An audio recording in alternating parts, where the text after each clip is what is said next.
le poivre rose.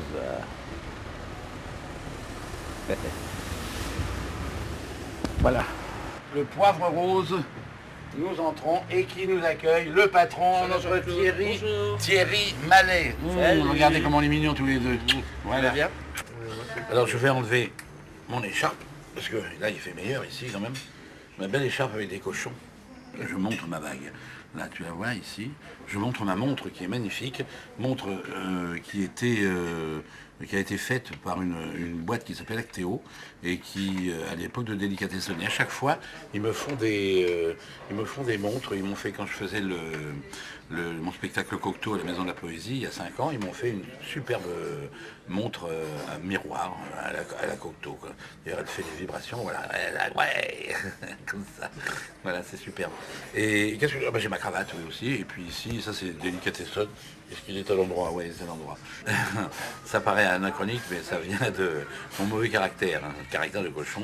Là, je viens de sortir ce bouquin aussi qui s'appelle Le faire comme Ardisson, du cochon considéré comme un des beaux-arts. Et moi, j'aurais rajouté même enfin, parce que finalement, et dedans, il y a un téléphone, je ne sais pas où il est, je vais vous le trouver.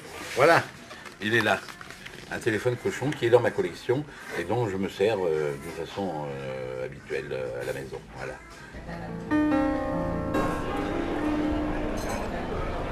Il faut déjà que je corrige quand même cette rumeur que je fais la cuisine. Parce que je ne fais pas de cuisine. Non, je fais les courses parfois et de temps en temps je fais la vaisselle. J'aime bien nettoyer après. Donc je suis souvent au restaurant et il y a des cantines que j'aime beaucoup. Ici chez Thierry Mallet au Poivre Rose, franchement c'est un endroit où on mange très très bien. Aujourd'hui on a mangé par exemple... Christina, qui est à côté de moi, a mangé une terrine absolument savoureuse, mais faite maison, évidemment. Moi, j'ai mangé des homards en salade, qui étaient absolument exquis.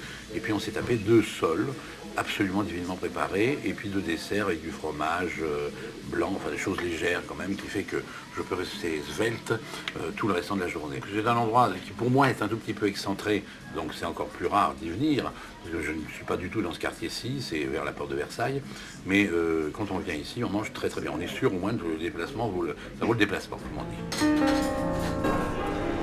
Je vais vous raconter une petite histoire à propos, une histoire de journaliste. Un jour, une journaliste, je ne dirais pas quel journal, me dit, dans l'interview, elle me parle du film de Rohmer. Je lui dis, oui, l'Anglaise et le Duc, etc. Et je lis dans le journal, quelque peu après, je lui dis, oui, Jean-Claude Dreyfus, formidable, dans L'Oncle et le Duc.